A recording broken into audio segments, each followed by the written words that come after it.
কৃষক বন্ধুদের আমার চ্যানেলে স্বাগত জানাই। আজকের ভিডিওটি আমি বাঁশ চাষের উপর নিয়ে এসেছি। তার সাথে সাথে আমরা একজন খুব সফল এই চাষির পার্সোনাল এক্সপিরিয়েন্স আমরা নেওয়ার চেষ্টা করব, যিনি খুব সফলভাবে কাজটি করে যাচ্ছেন 3 থেকে 4 বছর ধরে। তো স্যারের পার্সোনাল এক্সপিরিয়েন্স আমরা নেওয়ার চেষ্টা করছি, ইনি কীভাবে এই জিনিসটা করেছেন এবং পার্টিকুলারলি কী কী স্টেপ নিলে আপনারাও সাফল্য পেতে পারেন। স্যার, আপনার নাম? আমার নাম মোহাম্মদ রাশেদ। তো স্যার, এই জায়গাটার নাম? এই জায়গাটার নাম নামাজিপাড়া। কোথাকার এটা? কোন? এটা জলপাইগুড়ি ডিস্ট্রিক্টে পড়ে। জলপাইগুড়ি ডিস্ট্রিক্টে পড়ে। স্যার, আপনি কত বছর ধরে এই কাজের সাথে যুক্ত? আমি প্রায় 3 বছর, মানে আমি যখন উচ্চ মাধ্যমিক পাশ করি তারপর গ্র্যাজুয়েশনে আমি ঢুকি। তারপর ভাবলাম যে সঙ্গে সঙ্গে যদি আমি একটা অন্য কিছু করতে পারি, তো আমি তারপরে প্রায় 3 বছর হচ্ছে, 2 থেকে 2.5 বছর হচ্ছে। তো স্যার, এটাতে লাভ কেমন আছে? এটাতে লাভ তো ভালোই আছে যদি আপনি ভালোভাবে করতে পারেন। তো আমি এখানে কাটিং পদ্ধতিতে বাঁশগুলো লাগাচ্ছি।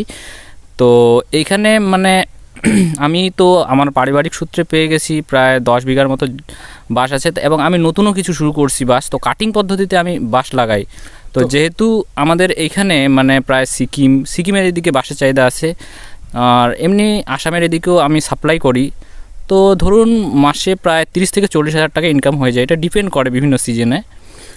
তো স্যার, যেই সব জায়গায় আছে সেই জায়গাগুলোতে কেমন চাহিদা? লোকাল জায়গায় তেমন বেশি চাহিদা নাই, মানে আমরা বেশিরভাগ বাইরে সাপ্লাই করি। আচ্ছা আচ্ছা।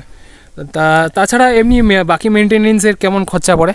দেখো, বাঁশ চাষে এই কাটিং পদ্ধতি বাঁশ চাষের মেনটেনেন্স মানে প্রথমবারই একটু দেখাশোনা করতে হয়। একবার যদি বড় হয়ে যায়, মানে বাঁশটা মানে লেগে যায়, তখন কিন্তু আর কোনো দেখাশোনা তেমন দরকার পড়ে না। শুধু মাঝে মাঝে শুধু মাটির উঁচু ঢিপি করে দিতে হয়।